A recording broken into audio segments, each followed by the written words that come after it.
Você tem problema com insônia? Já viu uma noite mal dormida, os efeitos que causa no dia seguinte? A pessoa fica irritada, a pessoa não produz. E quando isso é continuamente? É um assunto muito importante que nós vamos abordar hoje com o neurologista Dr. Adecir Bispo. Não saia daí! Interativa 23 anos. Aqui tem gente, aqui tem vida, aqui tem Unimed. Grupo Felite, levando felicidade para onde for. Distribuidora Santa Lúcia, a energia de quem sabe onde quer chegar. Muito bem, doutora Adecir, muito obrigada por estar aqui na revista. Então, vamos falar um pouquinho sobre insônia, que é um assunto importante, que tem afetado, inclusive, adolescentes ansiosos, idosos, ou seja, de várias idades, que a pessoa reclama que não consegue dormir. Qual é o principal problema que causa insônia numa pessoa? Boa noite. Boa noite. É um prazer estar aqui, maior satisfação. A insônia é um problema muito comum no consultório do neurologista e também do consultório do psiquiatra, porque é um problema de saúde que causa uma perda, como você falou, da produtividade no dia seguinte e afeta todos os âmbitos da vida da pessoa. A vida profissional, a vida em casa. É o pai de família que chega em casa e ele queria dar um pouquinho mais de atenção para o filho e ele não consegue pelo cansaço, pela irritabilidade decorrente de uma noite de sono mal dormida. Tá certo? A insônia, ela pode ser um problema idiopático, o que é a minoria das vezes, a minoria das situações. O paciente ele tem uma insônia e não tem nenhum outro fator que esteja contribuindo ou esteja causando o problema. A grande maioria das vezes o paciente vai ter situações que ele está associado à insônia, que está provocando a insônia ou perpetuando ou fazendo com que ela tenha uma dificuldade de reduzir a sua incidência, tá certo? E a pessoa, por exemplo, quando é que é considerado insônia? Uma noite mal dormida, uma semana mal dormida? Ou qual é o período que pode dizer, a pessoa tem o problema da insônia? Você tem insônia aguda, que é quando o paciente começou a ter uma noite de sono mal dormida, e até 3 meses, né? E o paciente que tem uma insônia crônica é aquele que tem um problema de dormir por mais de 3 meses. O que é o problema de dormir que vai caracterizar tanto a insônia aguda quanto a crônica? O paciente tem uma noite de sono que está reduzido, a quantidade de horas de sono está reduzida. Então, por exemplo, a gente sabe que com o envelhecimento a pessoa ela vai precisando de cada vez menos sono, tá? Então, por exemplo, um bebê, né, que acabou de nascer, é normal que ele durma 18 horas por dia. Enquanto um idoso de 70 anos, 7 horas de sono já estaria, às vezes, até demais, né? Então, se o paciente precisa de 7 horas de sono e ele não consegue dormir essas 7 horas de sono e tem as consequências dessa perda de sono no dia seguinte, por exemplo, irritabilidade, perda de concentração, um cansaço, e esse paciente, ele tem uma oportunidade de dormir, porque a gente não diz que é insônia, aquele paciente que não tem a oportunidade de dormir, paciente que trabalha com muitos plantões noturnos, e aí ele pega um plantão atrás do outro, ele queria dormir. Se ele tivesse o tempo, ele conseguiria dormir, mas ele não consegue porque ele não tem a disponibilidade. Então, aquele paciente que tem disponibilidade, que tem uma noite de sono, que não descansou, e ele tem as consequências disso no dia seguinte, a gente caracteriza a insônia. Tá. Mas, por exemplo, existe, é mito ou é verdade a questão do sono, o sono noturno e o sono diurno? Vamos pegar os profissionais da saúde. Uhum. É muito comum, né, médicos, enfermeiros, acumularem plantões em diversas instituições ou, né, emendarem e aí vão dormir de dia. O sono do dia é o mesmo sono da noite? Olha, assim, nós temos um ciclo circadiano no nosso corpo, né? Então nós temos um hormônio que regula todos aqueles eventos que vão acontecer com hora marcada. Então, por exemplo, a produção do cortisol, ela é maior de manhã, a redução do cortisol é maior de noite. Com a queda da luminosidade, a melatonina que regula isso, então começa a cair o sol, começa a cair a luminosidade, é normal que comece a cair a temperatura do corpo. E isso é um recado, um aviso para o cérebro virar uma chave que agora está chegando a hora de ativar o sono, né? Então ele vai fazer uma virada de chave da vigília para o sono. Então depois que cai a luminosidade, começa a cair a temperatura, é normal que comece a vir o sono. Você trocar esse horário de dormir, que é o mais convencional, você vai ter uma hora de sono Diferente de todos aqueles outros eventos que acontecem no corpo que estão preparando o corpo para dormir. Então acaba que nunca vai ser a mesma coisa, né? Obviamente. Então a pessoa ela faz um plantão e tem que trabalhar de madrugada, é óbvio que ela tem que descansar no dia seguinte, ela vai acabar dormindo durante o dia. Mas a qualidade do sono nunca vai ser a mesma. Isso é uma coisa importante. A gente tem visto também profissionais que trabalham com transporte, né? Caminhoneiros, principalmente. Às vezes eles acabam viajando de noite, acaba batendo sono porque está emendando muitas horas no trânsito e acabam causando muitos acidentes, né? Criaram até uma lei para regulamentar e obrigar que haja uma parada. Eu acho que isso é importante porque o sono é uma coisa imbatível, né? A pessoa, quando ela... O efeito inverso da insônia também, né? A pessoa chega um momento que ela não consegue mais controlar o cansaço físico, né? E isso pode ser um grande problema também para qualquer profissional, né? De qualquer profissão. Com certeza. E às vezes, a pessoa que trabalha com um tipo de trabalho que ela não consegue descansar de noite, ela vai acabar recorrendo, né, grande parte das vezes, a medicamentos para deixar ela acordada e com os prejuízos da insônia, do fato de não dormir e também da medicação que está usando para manter a vigília. Falando em medicação, doutora, as pessoas acabam se viciando em alguma medicação também, né? Existem pacientes que ficam tomando remédios contínuos para dormir. Quais são os efeitos colaterais disso? Isso é um problema sério, né, que envolve tanto o paciente como, às vezes, o profissional, porque se o paciente procura o médico, né, o médico vai tentar fazer tudo o que está no alcance dele para ajudar o paciente. E se é um problema mais sério, às vezes a gente precisa de uma avaliação de um especialista, né, de um médico que tenha uma certa vivência, que tenha uma certa experiência em manejar problemas de sono. Porque o paciente ele diz que não está conseguindo dormir, às vezes é uma coisa que precisa ser mudar um hábito de vida dele, e às vezes ele não vai precisar de um remédio, mas infelizmente às vezes é muito comum, né? A queixa de insônia já é seguida da prescrição de um benzodiazepínico, e esse benzodiazepínico o paciente vai ficar usando durante muito tempo e vai causar dependência, ele vai ficar com um vício na medicação, que vai provocar uma série de problemas para ele, né? A gente sabe, por exemplo, que os benzodiazepínicos já são classicamente conhecidos por causarem problemas cognitivos. O paciente que usa benzodiazepínico, ele vai ter um prejuízo cognitivo global, né? E quanto maior o tempo de uso, maior a chance de causar problema. Benzodiazepínicos são aquelas medicações que são prescritas com aquela receita azul, a receita de notificação B, né? Há um tempo atrás foram lançadas outras medicações, que são aquelas conhecidas como droga Z, que é o zolpidem, a isopiclona. E essas medicações, quando elas foram lançadas, elas agem no mesmo receptor do benzodiazepínico, né, que é no receptor GABAérgico. Quando elas foram lançadas, a expectativa era de que elas fossem mais seguras, que não causariam dependência, e quando você, né, quisesse tirar o remédio, quando chegasse na oportunidade de tirar, seria mais fácil. E com o tempo a gente viu que não é bem assim, né? Essas medicações elas causam dependência. Há uns dias atrás agora, teve um paciente que consultou comigo e que ele estava usando 70 comprimidos de zolpidem. Imagina, 70 comprimidos, 2 caixas inteiras, ele tomava todas as noites. E só um pouquinho, para tudo. 70 comprimidos. 70 comprimidos. Isso não causa uma overdose na pessoa? Sim, o dia que o paciente não usava, ele tinha crise convulsiva. E até assim, não é todo dia que a gente vê um caso desse, mas eventualmente aparece paciente que é dependente de altas doses, que ele vai aumentando progressivamente. E depois, numa revisão de literatura, a gente viu paciente que usa 500 comprimidos, 600 comprimidos, é uma coisa horrível, assim, por dia. Tá, mas e qual é a receita? A pessoa vai ter que ter quantas receitas para usar 500? A pessoa, ela torna a vida dela uma contínua busca por marcar consultas e pegar receitas com vários médicos diferentes que não sabem, né, que a pessoa compra, né, várias caixas de zolpidem. Então, é um problema sério. Agora, né, a partir do mês que vem, nós estamos em julho, mas em agosto, a prescrição dessas medicações, que são as drogas Z, zolpidem, zopiclona, elas têm agora a necessidade também de um receituário azul, né, para aumentar o controle da prescrição dessas medicações. Sim, mas tem um controle, é um receituário azul, mas eu posso comprar em farmácias diferentes e com profissionais diferentes? Sim, não há cruzamento de informações? Dificulta um pouco a compra, né? Porque não é todo profissional que tem a receita azul. o receituário azul, o receituário B.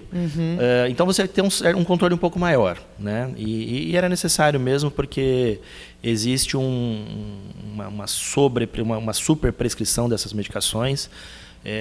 Elas não são tão ruins quanto os benzodiazepínicos, né, se você for ver, mas elas também causam problemas importantes de prejuízo cognitivo, de um problema de maior sonolência no final da manhã, embora o Zolpidem, por exemplo, seja de curta duração, né, ele age por 2 horas, a liberação normal, ele pode também, né, na formulação de liberação prolongada, causar um aumento do horário de funcionamento da medicação. Ele tem uma meia-vida maior e a pessoa acaba tendo prejuízo na manhã seguinte.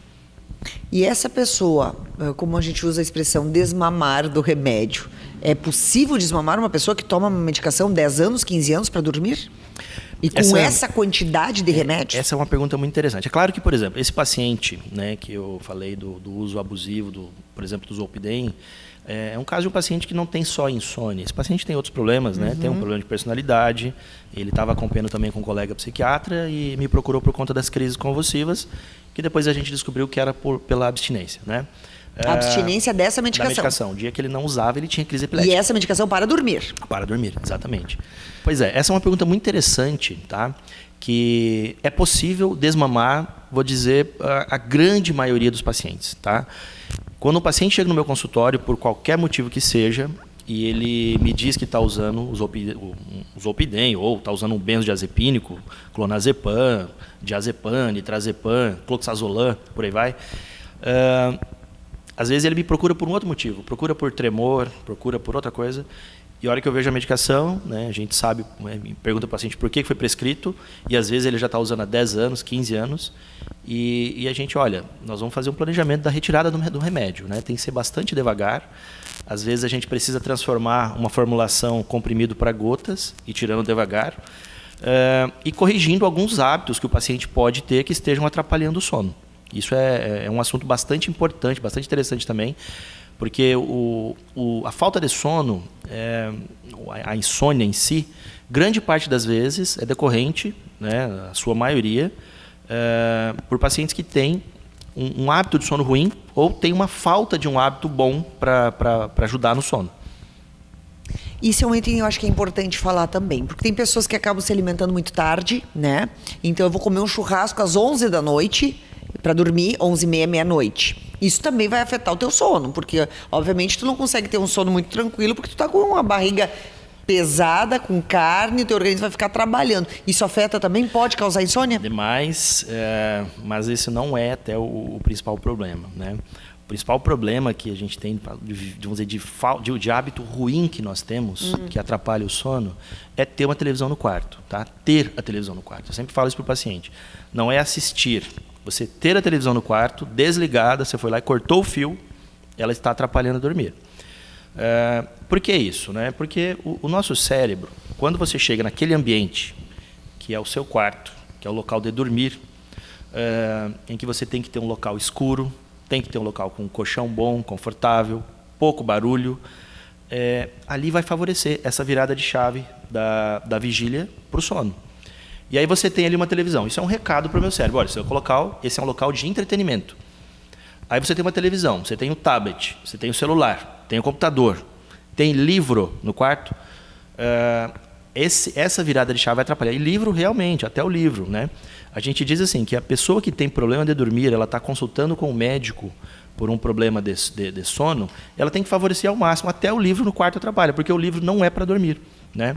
A gente diz para o paciente que o quarto, ele não deve ser o melhor lugar da casa. Ele tem que ser o lugar de dormir, né? Então, a pessoa, né, que é casada, ela usa o quarto para relação sexual e para dormir.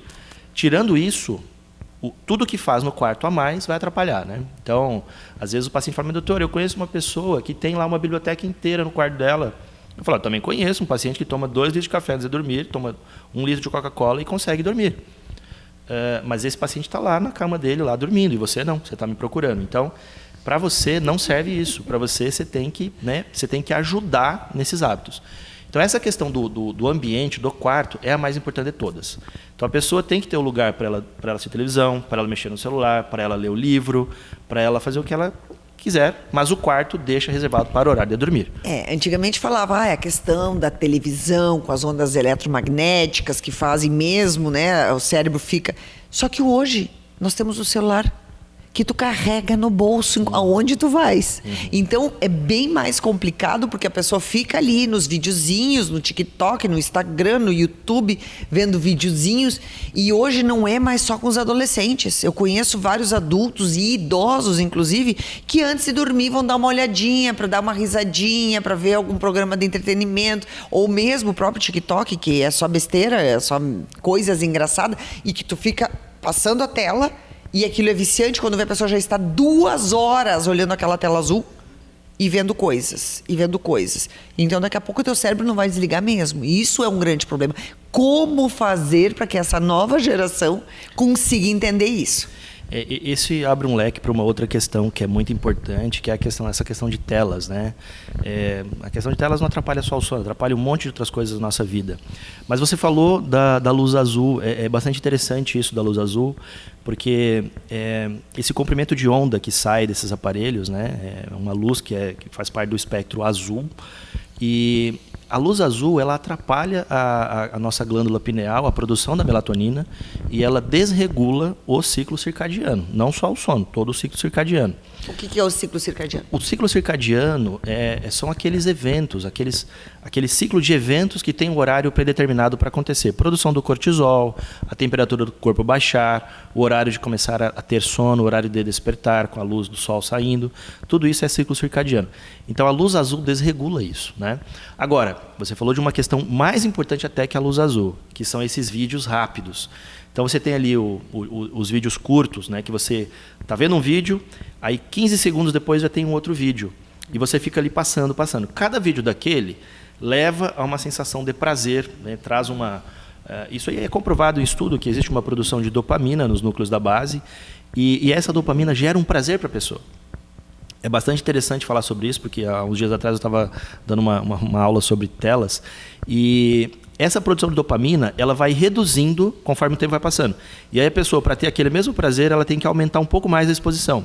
E aí cada vez mais ela vai se expondo mais a esse estímulo de vídeos, de telas, para produzir o mesmo prazer. E essa produção de telas é destruidora para o sono, mas não só para o sono, para a atenção no geral. Mesmo que a pessoa durma bem, vamos dizer que seja possível que ela durma bem, tenha a quantidade de sono adequada, a exposição excessiva a telas ela também prejudica muito a atenção.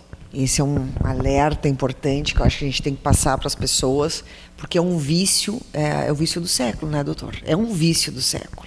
As pessoas estão cada vez mais conectadas e acabam ficando muitas horas daquilo ali. Porque a televisão hoje tem muita gente que nem assiste mais televisão. Hoje tem uma geração enorme de pessoas que não assiste mais televisão. Inclusive olham filmes na Netflix no próprio celular. E isso é muito mais difícil de controlar. Então, quando a pessoa não se prepara para dormir, passa, digamos, as últimas horas do seu dia vendo acidentes fatais, vendo tragédias, aquilo deve ficar gravado no subconsciente da pessoa e ela vai ficar ruminando com aquilo. Se conseguir dormir, ainda vai sonhar com aquilo. E isso é um problema muito sério, porque no dia seguinte, o dia continua e a pessoa já vai entrando numa fase meio que, como a gente fala, meio de zumbi, porque ela não está 100% produtiva, não está 100% feliz, e aí as relações sociais também acabam sendo afetadas também, né, doutor? Com certeza. Esse dia eu estava falando com um colega e ele estava me falando, acho que todo médico hoje, toda a especialidade tem que aprender a lidar também com os pacientes psiquiátricos. E a queixa dele era porque parecia que todos os pacientes precisavam prescrever um antidepressivo, né? Mas, na verdade, assim, é a qualidade de vida que a gente tem hoje, né? A gente fica muito exposto a essas telas. Isso que você falou a respeito do... O sono é fundamental para a nossa vida, né? A gente tem que ter uma quantidade de sono adequada para poder funcionar bem no dia seguinte. E essas telas, você ficar passando vídeo, você não percebe, mas... alguns pacientes eles dizem, olha, eu acho que eu durmo mais fácil com uma televisão ligada, mas não é. A pessoa não dorme mais fácil. Ela fica ali o tempo todo prolongando o sono, às vezes é para dormir 40 minutos antes, 1 hora antes, e ela perde esses 40 minutos porque ela não consegue parar de passar as telas. É um problema que não é tão fácil assim de combater, né? A pessoa, primeira coisa, tem que saber que isso não é bom. Primeira coisa, saber que não é bom. Mais de 2 horas de tela por dia é um problema sério. Ela sabendo que não é bom já é um caminho. Porque aí ela pode começar a tomar algumas atitudes. Por exemplo, limitar o uso de telas. Existem nos celulares algumas ferramentas que você limita a exposição a determinados aplicativos. Então você pode chegar lá no Instagram, no TikTok, na internet que você usa pelo celular e colocar um limite. Ó, esse aqui só posso usar 1 hora. E aí quando deu 1 hora, o celular avisa que você excedeu o limite, aí você pode parar. E também assim, antes de deitar, né, antes do horário de você ir para a cama, 1 hora no mínimo de intervalo entre o horário de ir para a cama com a tela que você ficou mexendo.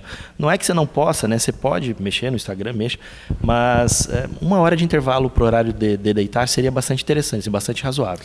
E a questão das pessoas que acabam ouvindo meditações, mantras, essas musiquinhas, ou que usam o fone de ouvido, isso afeta ou não? Porque a gente tem visto também muitas pessoas que acabam usando um fone de ouvido e ficam com músicas, os SMRs, como eles falam, enfim, para relaxar. Isso é bom ou isso é viciante também? Olha, é assim, o que eu vou dizer, né?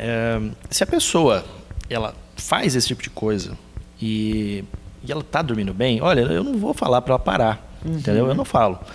Agora, a pessoa que está me procurando por um problema para dormir, e isso é muito frequente, todos os dias tem paciente que procura por insônia, isso não faz parte da estratégia, tá? A estratégia é um quarto silencioso, um quarto confortável, um quarto escuro. Essa é a estratégia que a gente usa. É diferente, por exemplo, de um paciente que tem zumbido, que é uma das causas da pessoa perder sono. A pessoa tem um barulho no ouvido, né? A grande maioria das vezes é provocado por envelhecimento da cóclea e ela começa a ter um barulhinho. E aí durante o dia, conforme ela está lidando com as pessoas, tem mais barulho de carro e o barulho da casa, não incomoda tanto. Mas no momento de dormir, que está tudo quieto, em silêncio, aí ela começa a ouvir o barulho e às vezes aquilo ali atrapalha ela a dormir. E aí assim, existe uma estratégia que a gente utiliza para esse tipo de paciente, que é colocar um barulhinho, e pode aí sim ser uma música que seja instrumental, que seja um barulhinho de chuva, do mar, barulho de animais, de insetos na floresta, por exemplo, entendeu? E ele coloca esse barulhinho um pouquinho além do zumbido dele e isso pode ajudar. É uma estratégia para ele. Eu não consigo dormir com barulho de mosquito. Se tiver um mosquito fazendo barulhinho, eu não consigo dormir. Aí depende da pessoa também, né? A estratégia é a seguinte, você está aqui, né? E às vezes você está ouvindo o barulho do ar-condicionado, mas você não está prestando atenção. A hora que você presta atenção, opa, tem um barulho de ar-condicionado aqui. E aí é você fazer com o seu cérebro para o zumbido o que você faz normalmente para um ar-condicionado, por exemplo. Entendeu? Você deixar de prestar atenção. Mas fora desse caso, eu não vejo como uma estratégia muito válida não, viu? Muito bem. Muito interessante as colocações. Para a gente finalizar o nosso programa, doutor, então, qual é o seu aconselhamento para as pessoas? Evitar a automedicação, acho que é o principal, né? Porque quando nós falamos dessas medicações absurdas, a gente sabe de casos de pessoas que acabaram a vir a óbito pelo excesso de medicação. E isso também é um assunto muito polêmico, porque se usar de forma inadequada, com excesso, vai acabar cometendo um suicídio, e isso já aconteceu, né, doutor? Então, acho que isso é um alerta, né? Evitar a automedicação. E o que mais que o senhor recomenda, então? Olha, evitar a automedicação é fundamental. A questão é a seguinte sobre isso. O paciente ele não consegue ter um acesso tão fácil assim à medicação, porque ele precisa de uma receita. Então, para você conseguir, por exemplo, um benzodiazepínico, tem que ter uma receita. A questão é que às vezes é um costume, que é um costume ruim, que às vezes a gente tem, que a gente vai na consulta com um médico para levar o filho, e aí, doutor, será que o senhor não pode renovar minha receita? E assim, às vezes o médico fica um pouco constrangido, né? Porque ele gosta da pessoa, faz um pedido e fala, tá bom, renova a receita para ele. Mas, às vezes era para o paciente usar 3 meses o remédio, ele já está usando há 10 anos. O primeiro médico que passou um benzodiazepínico, que passou um clonazepam para ele, era para ele usar, vamos dizer, 2 meses, enquanto ele tratava um outro problema, e era para tirar. Só que ele gostou do remédio e ele começou a perpetuar o uso através de pedir receita, né? Aí não é mais uma consulta médica, é uma consulta para trocar receita. Isso é muito ruim. Os benzodiazepínicos são uma classe assim, problemática, que trazem problema, mas existem medicações, sim, que o paciente pode obter sem receita. Por exemplo, os antihistamínicos, que têm um efeito em receptores estaminérgicos que causam sono, né? Então, Dramin da vida, né, de dimenidrato, dexclorfeniramina, que o paciente pode obter sem necessidade de receita. O que eu recomendo para o paciente que tem problema de dormir, que tem uma dificuldade, que está achando que o sono dele não está adequado, é que procure um profissional para receber uma ajuda, para ter uma ajuda. Porque às vezes o problema não é tão sério, né? Com algumas alterações de comportamento, e se necessitar de uma medicação que seja segura, que ele possa usar com toda a tranquilidade, sem problema para o cérebro dele, sem problema para o rim, sem problema para o estômago. E com certeza ele vai ter uma melhora do problema dele da melhor maneira possível, né?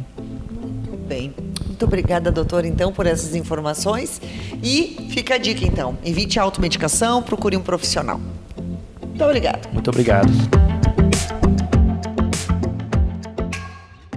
Aqui tem gente. Aqui tem vida. Aqui tem Unimed. Grupo Felite, levando felicidade para onde for. Distribuidora Santa Lúcia, a energia de quem sabe onde quer chegar.